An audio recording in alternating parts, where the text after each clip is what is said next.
हमारे साथ भाजपा के दिग्गज नेता, संगठन से जुड़े हुए और जड़ें जिनकी मजबूत है संगठन के तौर पर यदि बात करें, संजय भाटिया जी यहाँ पर मौजूद है। सर, प्रशिक्षण शिविर है यहाँ पर और भाजपा के लिए ये पाठशाला बहुत अहम है।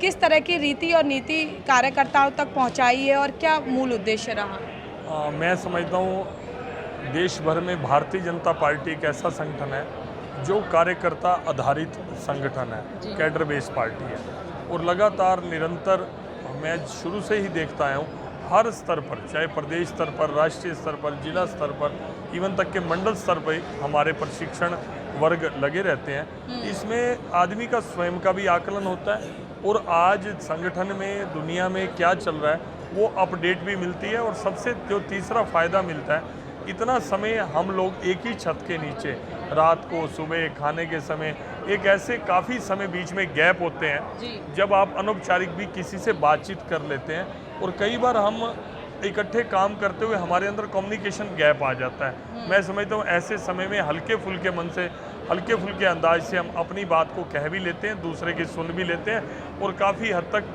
कोई आपस में मिसकम्युनिकेशन रहता है वो भी क्लियर होता है। सर, सूरजकुंड भाजपा के लिए एक भाग्यशाली स्थल रहा है और वर्ष 2024 का शंखनाद हम कहेंगे कि कर दिया है और कहीं ना कहीं राजनीतिक जो अन्य दल हैं उनमें एक हलचल मची हुई नज़र आ रही है। वो तीखे प्रहार भी कर रहे हैं शिविर को लेकर। मैंने अभी मैं देखा सोशल मीडिया पे, तो एक अन्य पार्टी की, उनको चिंता अपनी पार्टी की नहीं हो रही, उनको हमारे प्रशिक्षण वर्ग की, हमारे प्रशिक्षण शिविर की चिंता हो रही है।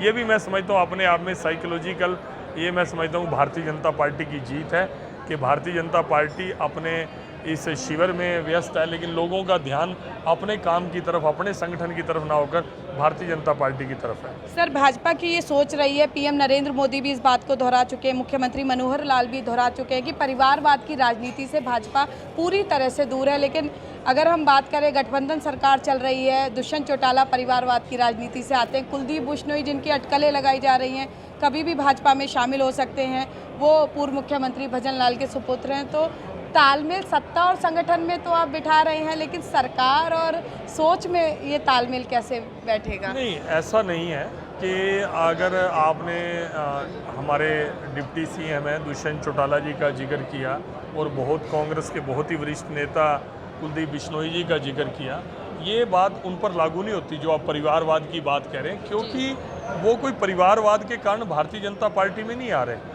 उन्होंने अपने आप को चुनाव में ले गए, चुनाव में उन्होंने अपने आप को सिद्ध किया।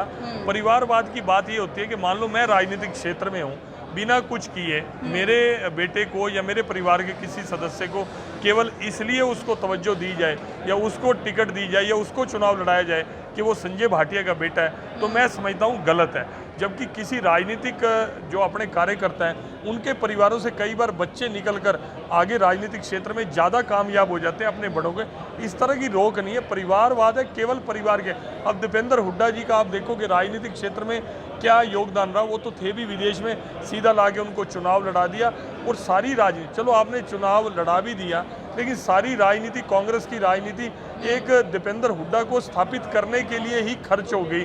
आपने शैलजा जी को भी घर बिठाने का प्रयास किया, कुलदीप जी को भी महत्व नहीं दिया, विनोद शर्मा जी को महत्व नहीं, अनेक ऐसे राजनीतिक जो केवल अपने बेटे के एक कैरियर बन जाए उसकी बलि इन्होंने चढ़ा दिया। अशोक तंवर जी के साथ तो मैन हैंडलिंग की गई, उनको चोट मारी गई, तो परिवार के इर्द गिर्द सारी राजनीति घूमी। आज राहुल गांधी जी, सबको पता है कि वो किसी नेतृत्व के योग्यता नहीं रखते, ये कांग्रेस के लोग बोलते हैं, मैं नहीं बोल सकता क्योंकि ये कांग्रेस का इंटरनल मैटर है। लेकिन फिर भी पूरी कांग्रेस पार्टी, देश की कांग्रेस पार्टी एक राहुल गांधी को ही स्थापित करने में लगी हुई है, ये परिवारवाद की संज्ञा में आती है बात। सर, आप ट्रिपल एस का अनुभव रखते हैं, सत्ता, संगठन और संघ।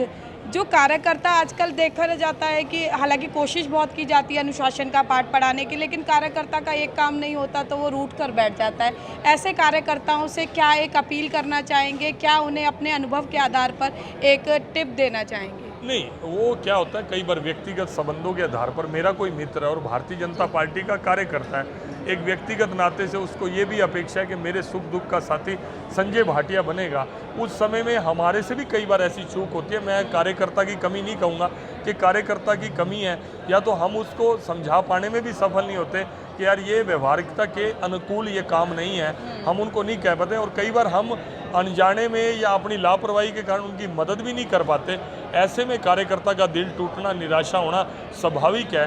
लेकिन मैं एक बात, कितनी बार भी दिल टूट जाए, कितनी बार भी निराशा हो, कार्यकर्ता का जो मूल भाव है, भारतीय जनता पार्टी के कार्यकर्ता, और किसी दल की तो मैं बात नहीं कहता, लेकिन भारतीय जनता पार्टी के मूल में उसका अपना काम नहीं है, उसकी अपनी नाराजगी नहीं है, उसके लिए सर्वोपरि सबसे पहले देश है और संगठन है। इन सारी बातों को गौण आगे बढ़ाते हुए बाकी चीज़ों को वो गौण कर देता है, ऐसा अक्सर मैंने देखा है। तो देखिए, विभिन्न राजनीतिक दल ये कहते हैं कि कार्यकर्ता पार्टी की रीढ़ होते हैं, लेकिन भारतीय जनता पार्टी इन प्रशिक्षण शिविरों के माध्यम से इस बात को सार्थक करती नजर आती है कि कार्यकर्ता एक संगठन के लिए कितना महत्वपूर्ण है। संजय भाटिया जी हमारे साथ मौजूद थे, सत्ता, संगठन और संघ तीनों का अनुभव रखते हैं और इस अनुभव के आधार पर बड़े ही सधे शब्दों में जहां उन्होंने विपक्ष पर हमला बोला, वहीं साथ साथ भाजपा की रीति और नीति को कार्यकर्ता किस तरह आत्मसात करे, इस पर भी गहन मंथन और चिंतन किया।